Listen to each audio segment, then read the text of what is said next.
మృత్యుంజయుడు, సజీవుడు, మరణాన్ని జయించి తిరిగి లేచినటువంటి ప్రభు అయినటువంటి యేసుక్రీస్తు వారి నామంలో చేరి వచ్చినటువంటి దైవ సేవకులందరికీ కూడా వందనాలు తెలియజేస్తూ ఉన్నాను. ప్రపంచం అంతా కూడా ఎంతో క్లిష్టమైనటువంటి కష్టమైనటువంటి పరిస్థితుల్లో గుండా వెళ్తా ఉంది. ఇంతవరకు మనం ఈ పరిస్థితిలోనికి ఎలా వచ్చామో అర్థం కానటువంటి ఒక రకమైనటువంటి అయోమయం, దిగులు, భయము మనందరి హృదయాల్లో కూడా ఉంది. మరి మన మధ్యను మరి ఎంతో మంది దైవ సేవకులు చనిపోవటం చూస్తా ఉన్నప్పుడు చాలా మంది హృదయాల్లో చాలా ప్రశ్నలు తలెత్తుతా ఉన్నాయి. ఈ మీటింగ్ ప్రత్యేకించి పాస్టర్స్ కి అరేంజ్ చేయటం వెనక ఉద్దేశం ఏంటంటే, దేవుని వాక్యంలో నుంచి కొన్ని విషయాలు మీ ముందుకు తీసుకొని వచ్చి థియలాజికల్ గా మనం మరి వెళ్తూ ఉన్నటువంటి సమస్యను అడ్రస్ చేసి, ఆ తర్వాత మెడికల్ గాను, ఆ తర్వాత మిగిలినటువంటి విధాల్లో కూడా ఎలా దీన్ని మనం ఎదుర్కోవాలి అనే దానికి మిమ్మల్ని అందరినీ ప్రత్యేకంగా సిద్ధం చేయాలని, దీని ద్వారా మీరు, మీ కుటుంబాలు, మీ సంఘాలు కూడా ప్రోత్సహించబడి మరి మన ముందున్నటువంటి పరిస్థితులను ధైర్యంగా ఎదుర్కోవటానికి దేవుడు మిమ్మల్ని అందరినీ బలపరచాలనేది మా యొక్క ఉద్దేశము, కోరిక, ప్రార్థన. మీరు సెల్ ఫోన్ ఆపరేట్ చేస్తే ఈ రోజున ప్రపంచం అంతా కూడా కరోనాతో యుద్ధం చేస్తుందని చాలా సార్లు వినుంటారు. ఈ యుద్ధం ఏం యుద్ధము? మెడికల్ యుద్ధమా? మెడికల్ వారా? లేకపోతే స్పిరిచువల్ వారా? లేకపోతే బయో వారా? ఎవరికి అర్థం కానటువంటి పరిస్థితి. ఈ సెకండ్ వేవ్ లో మరి ముఖ్యంగా అనేక మంది దైవజనులైనటువంటి వాళ్ళు మరణించడం వలన చాలా మంది దిగులు చెందుతా ఉన్నారు, బాధపడతా ఉన్నారు. దేవుని యొక్క ప్రొటెక్షన్ తన సేవకుల చుట్టూ ఉండదా? మనం ఇంతగా నమ్మకంగా దేవుని పరిచర్య చేస్తూ ఉన్నప్పుడు దేవుని యొక్క మరి కృప మన మీద ఉండాలి కదా, ఇది ఎందుకు జరుగుతుంది? ఈ విధమైనటువంటి ప్రశ్నలు కూడా చాలా మంది హృదయాల్లో తలెత్తుతా ఉన్నాయి. దైవ సేవకులంగా మనందరం ఈ యొక్క డి విటమిన్ గురించి నేర్చుకోవడానికి ప్రత్యేకమైనటువంటి ప్రోగ్రామ్ లో ఉన్నాం కాబట్టి 2-3 విషయాలు మీకు గుర్తు చేసిన తర్వాత నేను ఈ ప్రశ్నల గురించి స్ట్రగుల్ అవుతూ దేవుని సన్నిధిలో ప్రార్థిస్తూ ఉన్నప్పుడు దేవుడు ఏ రీతిగా నన్ను బలపరిచారో, ధైర్యపరిచారో, ఆదరించారో ఆ విషయాలు చెప్పి మిమ్మల్ని అందరినీ ఈ మీటింగ్ కి ప్రత్యేకంగా ఆహ్వానించి ప్రార్థన చేసిన తర్వాత సమయాన్ని మరి ప్యానల్ డిస్కషన్స్ కి అప్పచెప్పాలని చెప్పేసి ఆశపడతా ఉన్నాను. దేవుడు మనతో మాట్లాడే దేవుడు. పూర్వకాలంలో మాట్లాడారు, ప్రజెంట్ కూడా మాట్లాడుతూ ఉన్నారు, అనేక విధాలుగా బలపరుస్తూ ఉన్నారు. అయితే ఈ పర్టికులర్ టైంలో నేను నోటీస్ చేసింది ఏంటంటే some kind of global silence. అంటే ఏమి ఈ పాండమిక్ గురించి దేవుడు ఏం మాట్లాడుతున్నారు, దేవుడు ఏం చెప్తూ ఉన్నారు అని స్పెసిఫిక్ గా చెప్పగలిగినటువంటి ఒక సమాధానం అంటూ నా దగ్గర లేదు. అయితే ఒకటి గుర్తుపెట్టుకోవాలి, మాట్లాడే దేవుడే కొన్నిసార్లు సైలెంట్ గా కూడా ఉంటారు. Silence also is a powerful way of communication of God. దేవుడు సైలెన్స్ లో ఉండి కూడా చాలా పవర్ఫుల్ గా కమ్యూనికేట్ చేస్తారు. దేవుడు ఈ పర్టికులర్ పరిస్థితుల్లో సైలెంట్ గా ఉన్నారు అంటే మనం చాలా సీరియస్ గా ఆలోచించాలి. ఏమిటి అంటే దేవుడు మనకేమి కమ్యూనికేట్ చేస్తూ ఉన్నారు అని చెప్పేసి అన్నమాట. ఈ సందర్భంలో యాక్చువల్ గా మనము ఒక విషయాన్ని గుర్తు చేసుకోవాలి. దేవుని వాక్యంలో మనం చాలా టఫ్ టైమ్స్ లో గుండా వెళ్తాము.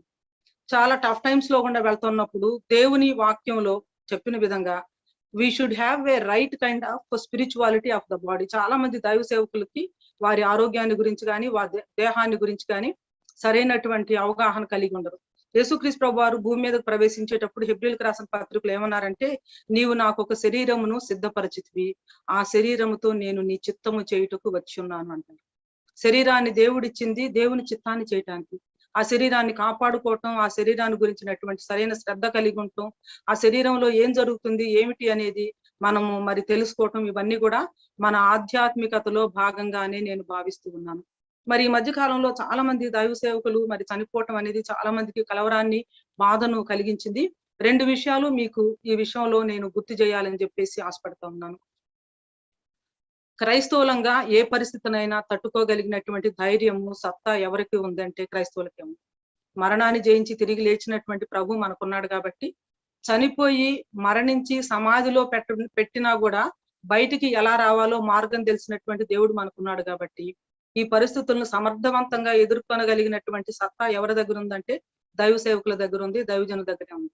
అయితే ఇలాంటి నిరీక్షణ మనకు ఉంది కదా అని మనం దేవుని వాక్యంలో మరి క్లియర్ గా ఉన్నటువంటి విషయాలను మనం తీసుకొని వాటి గురించి మనం లైట్ గా తీసుకోవాల్సినటువంటి అవసరము లేదు, తీసుకోకూడదు కూడా.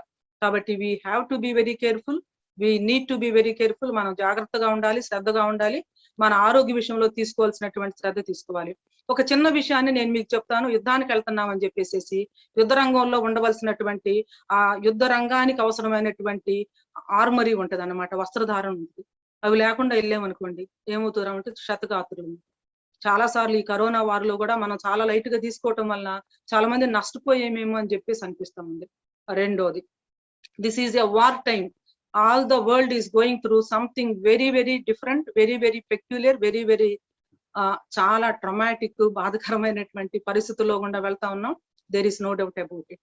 మరి ఇలాంటి వార్ జోన్స్ లో మనం ఉన్నప్పుడు యుద్ధ రంగంలో ఉన్నాము అన్నటువంటి విషయాన్ని మనం జ్ఞాపకం చేసుకొని సరైన విధంగా మనల్ని మనం కాపాడుకోవటానికి, ప్రొటెక్ట్ చేసుకోవటానికి దైవ సేవకులంగా మన వంతు పాత్ర, మన వంతు మనం చేయాల్సింది మనం చేయాలి. రెండోదిగా చాలా మంది దైవ సేవకులు మరి చనిపోయారు. ఏంటి ప్రభువా ఇంతమంది గొప్ప దైవ సేవకులు ఇలా చనిపోయారు, వాళ్ళ బరియల్స్ కూడా అసలు సరిగా జరగటం లేదని చెప్పేసి నేను చాలా దుఃఖంతో కన్నీటితో ఉన్నప్పుడు దేవుడు నాకు దేవుని వాక్కులో నుంచి ఏమి గుర్తు చేశారంటే, లాజరు చనిపోయాడు, ఆయన సమాధి గురించి ఏమీ వ్రాయబడలేదు. ధనవంతుడు చనిపోయి సమాధి చేయబడిను అని ఉంది, ఆయన సమాధి గురించి ఏమీ లేదు, కానీ దేవదూతల చేత అతడు కొనుక్కోబడిను అని. అంటే అప్పటికే ఒళ్ళంతా పుండ్లు వచ్చేసేసి కుక్కలు తన దేహాన్ని నాకుతా ఉన్నాయి అని ఉంది. ఎవరైనా మున్సిపాలిటీ వాళ్ళు వచ్చేసేసి బహుశా లాజరు బాడీని తీసుకెళ్లి దాన్ని బరీ చేసి ఉంటారు. కానీ చాలా గ్లోరియస్ గా దేవుని దూతలు వచ్చి ఆయన కొనిపోయారు. కాబట్టి ఈ కరోనా టైంలో చనిపోయినటువంటి దైవ సేవకులందరినీ కూడా దేవుడు తన దూతల సమక్షంలో ప్రత్యేకమైనటువంటి మహిమతో తన సన్నిధికి ఆహ్వానించారు. మనం వాళ్ళ గురించి దిగులు పడొద్దు, ఏడవద్దు, బాధపడొద్దు. మీ అందరినీ కూడా నేను ప్రభు పేరట ప్రేమతో నేనేమి తెలియపరుస్తున్నానంటే, దేవుని చిత్తంలో లేకుండా, దేవుని కంట్రోల్లో లేకుండా ఇవేమీ జరగలేదు. దేవుని వాక్యంలో మరి 5 పిచ్చుకలు 2 కాసులు కమ్మబడును కదా, వాటిలో ఒకటి కూడా నీ తండ్రి సెలవు లేకుండా భూమి మీద పడదు అని. ఇంకొక ఆయన ఏమంటారంటే, భూమి మీద వాళ్ళే ప్రతి పక్షి బరియలు కూడా ప్రభు అటెండ్ అవుతాడని. కాబట్టి ఒకవేళ మనం అటెండ్ కాలేకపోయినా వీటన్నిటిని ప్రభు అటెండ్ అవుతా ఉన్నారు. పరలోకం భూలోకం కూడా కలిసి పనిచేస్తా ఉంది. మనం కళ్ళతో వైద్యులు తర్వాత ఈ సిబ్బందినే చూస్తున్నాం, కానీ దేవుడు తన పరలోకం నుంచి ఎంత గొప్ప సైన్య సమూహాలను పంపించి మన చుట్టూ ఉంటే అసలు ఈ విధంగా పరిస్థితులు ఉన్నాయో మనం ఒక్కసారి ఆధ్యాత్మికమైనటువంటి నేత్రాలు తెరిచి చూస్తే బాగుంటుందని చెప్పేసి అనుకుంటున్నాను. ఈ సమయంలో మరి తోటి సహచరులు సేవకులైన వారు ఎంతో మంది ప్రభు సన్నిధికి చేరారు. మామూలుగా సెక్యులర్ వరల్డ్ అయితే వాళ్ళ గౌరవార్థం మౌనం పాటిస్తారు, మనం మౌనం పాటించట్లేదు. వాళ్ళ లైఫ్ ని బట్టి దేవుని స్తుతిద్దాం, వాళ్ళ లైఫ్ ని బట్టి దేవుని మనం గణపరుద్దాం, వారి కుటుంబాల ఆదరణ కోసం కూడా ప్రార్థన చేద్దాం. అయితే ఒకటేంటంటే, వాళ్ళు ఎందుకు వెళ్ళిపోయారు అనేది ప్రశ్న కాదు, మిగిలినటువంటి మనం ఇప్పుడు ఎలా ఉండాలి, ఏం చేయాలి, ఎలా మనల్ని మనం కాపాడుకోవాలి, ఎలా మన కుటుంబాలను కాపాడుకోవాలి. ఈ సెకండ్ వేవ్ ఇంకా పూర్తవలేదు, థర్డ్ వేవ్ అంటున్నారు. రాబోతున్నటువంటి విపత్కరమైనటువంటి పరిస్థితుల్లో ఎలా మనల్ని మనం ప్రొటెక్ట్ చేసుకోవాలి, ఆ విషయాల గురించి మీతో ముచ్చటించడానికే ఈ ప్రత్యేకమైనటువంటి మీటింగ్ సేవకులైనటువంటి మీకోసం ఏర్పాటు చేయడం జరిగింది. ఒక 1 year back doctor Bhanu Prasad గారికి దేవుడిచ్చినటువంటి తలంపును బట్టి వైటమిన్ డి అనేది చాలా సమర్థవంతంగా దీన్ని మరి ఎదుర్కోవటంలో సహాయం చేస్తుంది. కాబట్టి దీని గురించినటువంటి అనేకమైనటువంటి ఎపిసోడ్స్ ద్వారా రక్షణ టీవీలోను డిఫరెంట్ గ్రూప్స్ ద్వారాను దీని గురించినటువంటి విషయాలు తెలియజేయటం జరిగింది. ఈ సెకండ్ వేవ్ లో ఇది చాలా ఎక్యూట్ గా ఉండటం వలన ఇది గ్రాస్ రూట్ లెవెల్ కి ఈ యొక్క విషయాన్ని తీసుకుని వెళ్ళాలి, ప్రజలను ఎడ్యుకేట్ చేయాలి, ప్రజలను ఇల్యూమినేట్ చేయాలి అనేది మన యొక్క ఆశయం అన్నమాట. యాక్చువల్ గా వైటమిన్ డి గురించినటువంటి అవగాహన కలిగిన తర్వాత ఏమవుతుందో, మనకి ఎలా జరుగుతుందో అన్నటువంటి ఫియర్ అనేది మా అందరి హృదయాల్లో నుంచి పోవటం మాత్రమే కాకుండా ఈ కరోనా రెస్క్యూ టీమ్ లో వాలంటీర్స్ కావచ్చు, డాక్టర్స్ కావచ్చు, పాస్టర్స్ కావచ్చు, మిగిలినటువంటి హెల్త్ కేర్ ప్రొఫెషనల్స్ కావచ్చు, మేమందరం కూడా ఆల్మోస్ట్ 24/7 చాలా కాన్ఫిడెంట్ గా, ధైర్యంగా, ఎడతెగక నిర్విరామంగా పనిచేయగలటానికి కారణం ఏంటంటే, we are very confident that our bodies are taken care of. ఎందుకంటే వైటమిన్ డిని మనం ఉపయోగించుకొని మరి చాలా సేఫ్ జోన్ లో మేము ఉన్నామని చెప్పేసి. సో ఈ దినం మీరు వినబోయేది ఏమిటంటే, మన హెల్త్ ను ప్రొటెక్ట్ చేసుకోవటంలో, ఇమ్యూనిటీని డెవలప్ చేసుకోవటంలో, ఇన్ఫెక్షన్స్ బాడీకి రాకుండా కాపాడుకోవటంలో వైటమిన్ డి యొక్క రోల్ ఏంటి, ఎలా మనల్ని మనం ప్రొటెక్ట్ చేసుకోవాలి, ఆ విషయాల గురించి మీరు వినబోతా ఉన్నారు.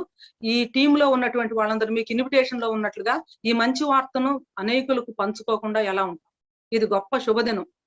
ఈ శుభవార్తను వేరే వారికి పంచుకోకుండా ఎలా ఉంటాం అన్నటువంటి ఉద్దేశంతో అందరికీ దీని గురించి చెప్పాలి, దీని విషయాల గురించినటువంటి వివరణ ఇవ్వాలి.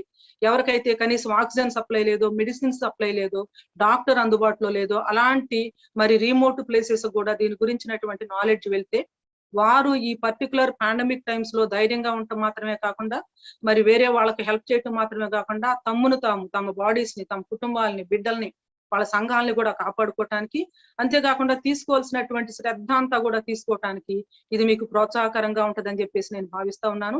చక్కని ప్యానల్ డిస్కషన్స్ ఉంటాయి. తర్వాత Q&A question and answer time ఉంటుంది. ఈ సమయం అంతటిని దేవుడు మిమ్మల్ని చక్కగా దీవించి ఆశీర్వదించి ఈ సెషన్ అయిపోయిన తర్వాత ఆధ్యాత్మికంగాను, అంతేకాకుండా మరి ఆరోగ్యపరంగాను, తర్వాత ఇప్పుడున్నటువంటి పాండమిక్స్ టైమ్స్ లో ఎలా మరి మిమ్మల్ని మీరు ప్రొటెక్ట్ చేసుకోవాలో మంచి ధైర్యంతోను, మంచి పాజిటివ్ యాటిట్యూడ్ తోను మిమ్మల్ని నింపాలని చెప్పేసి కోరుకుంటూ మరి ప్రార్థన చేసి ఈ యొక్క జూమ్ మీటింగ్ ని ప్రారంభించాలని చెప్పేసి అనుకుంటా ఉన్నాను. మనం ప్రార్థన చేసేటప్పుడు మన తోటి సేవకులైనటువంటి వారి కుటుంబాలు ఎవరైతే ప్రభు సన్నిధికి వెళ్ళిపోయారో వారిని కూడా ఒకసారి జ్ఞాపకం చేసుకొని వారి కోసం కూడా ప్రార్థన చేసి ఈ మీటింగ్ లో ఉన్నటువంటి దైవజనులు మరి వారందరి మీద, మరి ముఖ్యంగా ఈ మీటింగ్ మీద దేవుని యొక్క కృపా సహాయం ఉండాలని మనం కోరుకుందాం. దయచేసి తలలు వంచుతారా నాతో పాటు కలిసి ప్రార్థన చేసుకుందాం. మా ప్రియ ప్రభు, మీకెన్నో వందనాలు, స్తుతులు, స్తోత్రాలు చెల్లిస్తున్నాను. జీవాన్ని అనుగ్రహించినటువంటి దేవుడువు, నీ జీవాన్ని మాలో పోసినటువంటి దేవుడువు, జీవాన్ని, జీవితాన్ని మాకు ఇవ్వటమే కాకుండా మీరు మా నిమిత్తం మా ప్రభా మరణించి, జీవమైనటువంటి మీరు మా పాపం నిమిత్తం మరణించి, శిలువలో మా ప్రభా మీరు రక్తాన్ని కార్చి మరణాన్ని జయించి తిరిగి లేచి నిత్య జీవాన్ని, నిత్య జీవితాన్ని మా యొక్క జీవితానికి యాడ్ చేసినటువంటి దేవుడు, మరణ భయం లేకుండా చేసినటువంటి దేవుడు. మానవ జాతి చరిత్రలో ఎన్నో కష్టమైన, క్లిష్టమైనటువంటి పరిస్థితులు వచ్చినా మరణం జయించి తిరిగి లేచినటువంటి యేసుక్రీస్తు ప్రభు ద్వారా అన్ని పరిస్థితుల్లో మమ్మల్ని విజయోత్సవంతో ఊరేగింపజేస్తూ గొప్ప ధైర్యంతో, సంతోషంతో, నిబ్బరంతో, ఆనందంతో మా హృదయాలను నింపుతూ ఉన్నందుకు మీకు ఎన్నో వందనాలు. ఈ క్లిష్టమైన, కష్టమైనటువంటి కరోనా కాలంలో మేమందరం కూడా దైవ సేవకులంగా మరొకసారి నీ పాద సన్నిధిలో ఉన్నాం నాయన. మీరు ఇచ్చినటువంటి నిరీక్షణ, మీరు ఇచ్చినటువంటి ధైర్యం, మీరు ఇచ్చినటువంటి జీవితం, మీరు ప్రసాదించిన నిత్య జీవం, వీటన్నిటిని బట్టి కూడా మీకు ఎన్నో వందనాలు. ఈ పాండమిక్ టైమ్స్ లో మాకంటే ముందుగా మా ప్రభా నీ సన్నిధికి చేరినటువంటి దైవజనులందరిని బట్టి, వారి జీవితాలను బట్టి, వారి పరిచర్యను బట్టి మిమ్మల్ని స్తుతిస్తూ ఉన్నాం. వారు విడిచిపెట్టినటువంటి కుటుంబాలు, వారి పరిచర్యలు, వారి సంఘాల కోసం కూడా మేము ప్రార్థన చేస్తూ ఉన్నాం నాయన. దేవా, మరి ఎవరైతే పరిస్థితులను డైజెస్ట్ చేసుకోవటానికి, అర్థం చేసుకోవటానికి స్ట్రగుల్ అవుతూ ఉన్నారో మా ప్రభా, జీవం ఇచ్చే నీ వాక్యం, జీవాన్ని అనుగ్రహించి నీ వాక్యం ద్వారా మీరు వారిని బలపరిచి మా ప్రభా దీవించమని, మా ప్రభా మీరు వారిని మా ప్రభా ఆదరించమని, ప్రోత్సాహపరచమని ప్రార్థిస్తున్నాం. నీ యొక్క కృపను బట్టి సజీవులంగా భూమి మీద నిలిచి ఉన్నటువంటి మేము ఏ రీతిగా జీవించాలో, ఏ రీతిగా మా ఆరోగ్యాన్ని కాపాడుకోవాలో, ఏ రీతిగా మీరు మాకు ఇచ్చినటువంటి మందను అన్ని విధాలా మేము ప్రొటెక్ట్ చేసుకోవాలో, మీరు మాకు ఇచ్చినటువంటి పరిచర్య నెరవేర్చే పర్యంతం మేము భూమి మీద మా ప్రభా ఈ పోరాటాన్ని అన్ని విధాలా సాగించాలో మీరు మాకు జ్ఞానాన్ని, తెలివిని అనుగ్రహించమని వేడుకుంటున్నాం. ఈ సమయంలో మా ప్రభా మరి ఎవరైతే హాస్పిటల్స్ లో సఫర్ అవుతూ ఉన్నారో, ఐసీయూలో ఉన్నారో, ఆక్సిజన్ కోసం మా ప్రభా మరి స్ట్రగుల్ అవుతా ఉన్నారో, మరి డెస్పరేట్ నీడ్ లో ఉన్నారో, దిగుల్లో ఉన్నారో, దుఃఖంలో ఉన్నారో, వారందరి కోసం కూడా మేము ప్రార్థన చేస్తూ ఉన్నాం ఆయన. జూమ్ మీటింగ్ లో ఉండి మరి లైవ్ కార్యక్రమం ద్వారా ఎవరైతే వింటూ ఉన్నారో వారందరి కోసం కూడా మేము ప్రార్థన చేస్తూ ఉన్నాం. దేవా, మీ శాంతి మా హృదయాల్లో నింపరా, మీ సమాధానం మా హృదయాల్లో పోయిరా.